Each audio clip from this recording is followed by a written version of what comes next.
Give you a live look now from the state capitol, and controversy brewing tonight over a trio of bills some parents say push a, quote, transgender agenda. One of the bills would ensure a child's gender identity is included in child custody cases. CBS 13's Andrew Hodner live at the Capitol breaking down the bill and the backlash.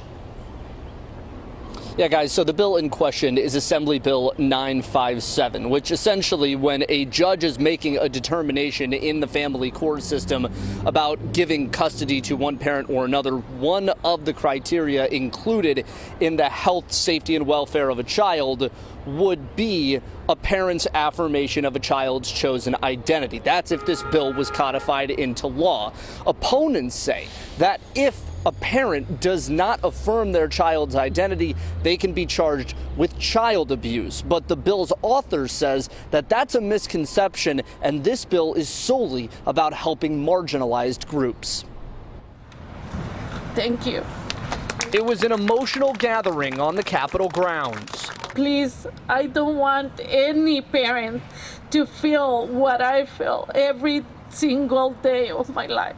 Groups opposed to Assembly Bill 957 telling CBS 13 they are fighting for parental rights. AB 957 is a bill that will now elevate not affirming your child's gender identity, whatever gender identity they choose. Parents told stories of lost custody, citing gender affirmations and identity as a cause.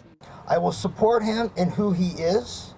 This is not my issue. And expressed concern over the bill's supposed scope. That means judges will have no ability to use their discretion. Assemblymember Lori Wilson, the author of AB 957, explains that affirmations don't take higher precedent in a judge's determination.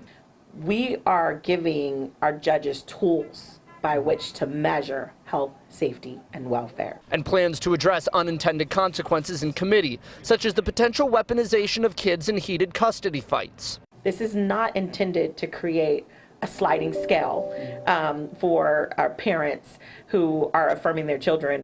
But Wilson stretches that this is not forcing ideology on people. And so it should be one of the factors, not the factor. And that no one is under attack with this bill. No one is out to get your kids. No one is out to force your kids to be anything that they shouldn't be. As trans rights and LGBTQ issues continue to take center stage in the political theater.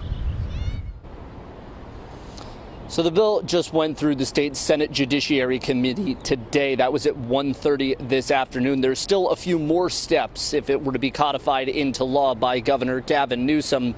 Democrats are up and down the line in support of this, while Republicans are split, some oppose, but also there is some support from that side of the aisle as well for AB 957. Well, certainly keep an eye on where it goes. Andrew, thank you for that live report. And two other bills making their way through the legislature also deal with gender identity.